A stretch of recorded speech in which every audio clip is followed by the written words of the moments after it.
छत्तीसगढ़ सरकार नई शिक्षा नीति के तहत शिक्षा को बढ़ाने के लिए नए नए आयोजन कर रही है, लेकिन जमीन पर हालात कुछ और ही देखने को मिल रहे हैं। दुर्ग के हेमचंद विश्वविद्यालय में शिक्षा सत्र की शुरुआत हो चुकी है, लेकिन अब तक अतिथि प्राध्यापकों की नियुक्ति अधूरी है। यहाँ तक कि बेमेतरा के पीजी कॉलेज के छात्र बिना शिक्षक के ही परीक्षा देने पर मजबूर हो गए, जिसको लेकर संवाददाता ने स्टूडेंट से बातचीत भी की। ये रिपोर्ट आपको दिखाते हैं। मैं इस वक्त खड़ा हूं बेमेतरा के पीजी कॉलेज में, जिसे B+ मिला हुआ है। यानी यहाँ की शिक्षा पद्धति बहुत अच्छी है। ये हम जानने का प्रयास करेंगे कि वास्तव में शिक्षा पद्धति बहुत अच्छी है या फिर बिना टीचर के ही बच्चों की एक सेमेस्टर यानी फर्स्ट सेमेस्टर की परीक्षा समाप्त हो गई है।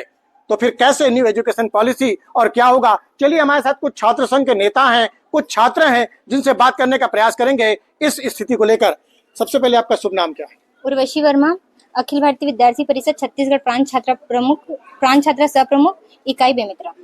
अभी जैसे देख रहा हूँ पीजी कॉलेज में जो है वो बिना टीचर के फर्स्ट सेमेस्टर समाप्त हो गया। क्या बोलेंगे, कैसे बच्चों की वास्तविक पढ़ाई सुधरेगी या बढ़ेगी क्या खराब? बिल्कुल नहीं सर, यहाँ की स्थिति देखते हुए तो यही लग रहा है कि फर्स्ट सेमेस्टर मतलब निकाल दे। मार्च से टीचर नहीं है यहाँ पे और स्टूडेंट जो है वो सेल्फ स्टडी कर रहे हैं। अब आप बताइए कि सेल्फ स्टडी में स्टूडेंट कितना प्रोग्रेस कर पाएंगे जब बिना टीचर के? तो ये पॉसिबल ही नहीं है, क्योंकि सेल्फ स्टडी ज्यादातर स्टूडेंट करते हैं और बिना मतलब वो करके स्टूडेंट पढ़ाई नहीं कर सकते। बिना कोई गाइडेंस के तो कोई पढ़ाई कर ही नहीं सकता। और पिछले साल से हम देख रहे हैं, मेरा सेमेस्टर भी निकल गया ऐसे ही बिना टीचर के। संविदा में टीचर रहते हैं, है ना, तो संविदा में अपन टीचर मई जून से वो लोग तो निकल जाते, फिर जून का जो एग्जाम होता है वो अपन सेल्फ स्टडी करके करते हैं। शिक्षक का बिल्कुल आवश्यकता ही है, क्योंकि हम अपने सेल्फ स्टडी से पूरी तरीके से अपना सिलेबस भी कवर नहीं कर पाएंगे, क्योंकि अकेले हमको पढ़ना पड़ेगा, तो ये पॉसिबल ही नहीं है। तो क्या न्यू एजुकेशन पॉलिसी जो लागू की जा रही है, क्या लगता है सफल हो पाएगा या फिर हमारे बच्चे फिर गर्त में जाएंगे बिना टीचर के? जी सर, मेरे को लगता है इस हिसाब से तो न्यू एजुकेशन पॉलिसी जो निकाली गई है वो उस हिसाब से सफल हो ही नहीं सकती, क्योंकि जब कॉलेज में टीचर ही है सर तो बच्चे कैसे पढ़ पाएंगे? आप बताइए। इस तरह के कॉलेज में सिस्टम रहा तो कुछ साल में ऐसा होगा कि जो हमारी पास होने की दर है इस कॉलेज की, जो 20% हमको मिला हुआ है, वो तो हम उसके लिए योग्य ही नहीं है सर, जब हमारे यहाँ टीचर ही उपलब्ध नहीं है यहाँ। अब जरा लगातार देख रहे हैं सर कि ये सेमेस्टर निकल गया है, कॉमर्स में डिपार्टमेंट में टीचर की कमी बताई जा रही है। इससे पहले भी सर कई बार शिकायत आ चुका है कि यहाँ पर टीचर रेगुलर आ नहीं रहे हैं। अब तो फर्स्ट सेमेस्टर आप लोग परीक्षा दे चुके हैं, आप लोग परीक्षा निकल चुकी है। आगे ये स्थिति रहेगी तो बच्चों की पढ़ाई एजुकेशन में फर्क पड़ेगा नहीं पड़ेगा? जी सर, बिल्कुल फर्क पड़ेगा सर, क्योंकि जहाँ पर शिक्षक नहीं है सर वहाँ अच्छा निर्देश देने वाला कोई है ही नहीं, तो बच्चा कितना सेल्फ स्टडी कर लेगा। बिल्कुल, ये थे यहाँ के स्टूडेंट छात्र नेताओं कहना कि अगर टीचर ही नहीं रहेंगे तो पढ़ाई कैसे होगी। वास्तव में सरकार लाख दावे करे कि यह बात आपको बता दूं कि B+ है, आखिर B+ कैसे मिला, यह भी सवाल खड़े हो रहे हैं। और जो संविदा शिक्षक होते हैं उसकी मार्च में जो है उसकी जो नियुक्ति होती है उसको समाप्त कर दी जाती है। और जिस प्रकार से नई शिक्षा नीति लागू की गई है, यानी फर्स्ट सेमेस्टर हो चुका है, उसके बाद बच्चे बिना टीचर, बिना पढ़ाई, बिना उसके कैसे फर्स्ट सेमेस्टर देंगे और कैसे उनकी योग्यता सही होगी? ये सवाल यहाँ की सरकार से कर रहे हैं, स्टूडेंट से हमसे कर रहे हैं और हम भी इस पर सवाल खड़े कर रहे हैं कि बिना टीचर के पढ़ाई कैसे हो पाएगी। NDTV के लिए बेमेतरा से सुजीत शर्मा। अतिथि सहायक प्राध्यापकों ने अपनी सेवाएं पूरी 10 महीने दी हैं।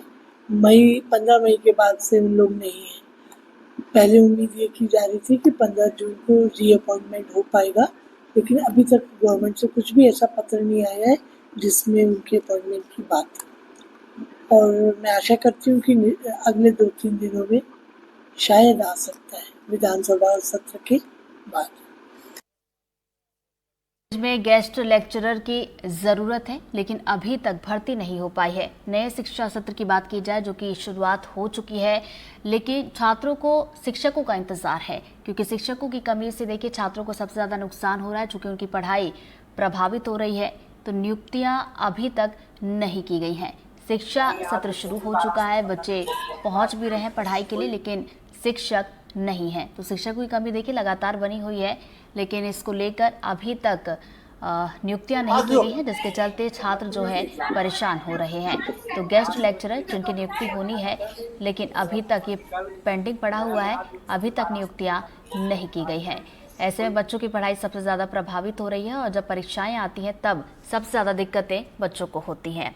और चलिए बढ़ते आगे, भोपाल से खबर जहां पर पुलिसकर्मी पर बदसलूकी का आरोप लगा है। युवक युवतियों से मारपीट और अपशब्द के भी आरोप लगे हैं और एएसआई का युवक को मारने का वीडियो भी सामने आया है। साथ ही लड़कियों के साथ भी गाली गलौज का आरोप लगा है और एएसआई के पैर पर गलती से युवक का पांव पड़ गया था।